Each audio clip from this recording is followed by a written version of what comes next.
Salut tout le monde! Cette semaine, je suis avec Hugo Lorquet, collaborateur chez motoneige.ca. On est à West Yellowstone, au Montana, pour le Snow Show 2021. Et cette semaine, Hugo, on parle du Polaris Switchback 650, 146 pouces, 2021.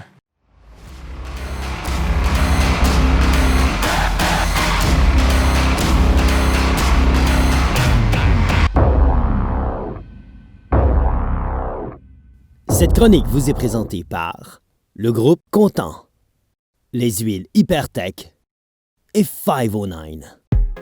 Hugo, toi et l'équipe de motoneige.ca, vous avez eu la chance d'essayer le nouveau Polaris Switchback 650 2021. Pour les gens qui nous regardent en ce moment, décris-leur donc c'est quoi ce Switchback-là? En fait, c'est un petit peu un update de l'ancien Switchback. Donc, grosse nouveauté, on est rendu maintenant sur la plateforme Matrix. Oui. Et l'autre chose qu'on a bien hâte de vous parler, c'est le nouveau moteur 650 qui fait vraiment des merveilles. Parlons puissance. Parlons-en directement. Je veux rentrer dans le vif du sujet. Le moteur 650, parle-nous-en. C'est impressionnant, tellement que la première fois que j'ai embarqué dessus, que je l'ai conduit, il fallait que je regarde, c'était pas le 850 que je conduisais, mais c'était bel et bien le 650. OK. Même ici en altitude? Exactement. Donc, le moteur était vraiment puissant, était vraiment torqueux. On n'a pas été capable d'avoir des chiffres exacts, mais ce qu'on a été capable de retirer de Polaris, c'est que ça tournerait environ de 130 chevaux. 130 HP là-dedans. Donc, on aurait de la puissance, on aurait de la fiabilité parce qu'on garde la même base de moteur que le 850. Donc, maintenant, on a un 650, moins d'HP, donc on va gagner aussi en fiabilité. Et puis, ce qu'ils ont vraiment essayé d'aller chercher, c'était l'économie d'essence. Tu as eu la chance de l'essayer. Ça ressemble à quoi la conduite de ce bolide-là? La conduite, c'est une évolution de l'ancienne plateforme Axis. Donc, tout ce qui est poste de pilotage, on est environ 4,8 pouces plus étroit. Ouais. Donc, on est plus étroit et puis ils ont été capables de faire, je ne sais pas de quelle façon, probablement des tests en soufflerie. Donc, on ne sent pas qu'on a plus de vent, c'est pas plus froid que l'ancienne plateforme. Donc, OK. En switchant d'un à l'autre, c'était environ la même chose. Puis l'autre chose qui était super intéressant, c'est qu'en étant un petit peu plus étroit, c'est plus facile maintenant d'aller de gauche à droite, donc en conduite sportive.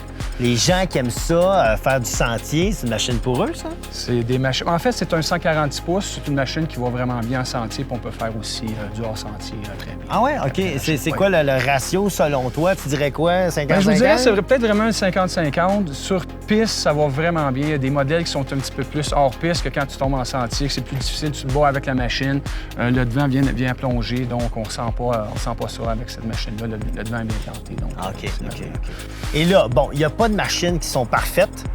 Je t'interdis de dire ça, mais je veux savoir qu'est-ce qu'il y aurait à améliorer sur cette belle machine. Deux grosses choses qui m'ont vraiment fatigué pendant les tests. Puis c'est des choses qu'on retrouvait aussi dans l'ancienne plateforme et qui n'ont pas amélioré. La première chose, c'est le niveau des handguards. En conduite agressive, quand on se couche, on vient tout le temps frapper le handguard. Donc, c'est fatigant. Il faut faire attention, se placer au-dessus, en dessous, donc s'améliorer. Et non seulement au niveau des bras, au niveau du freinage aussi, quand on vient pour freiner, des fois, on touche le handguard. L'autre chose qui serait bien améliorée, c'est au niveau des marchepieds.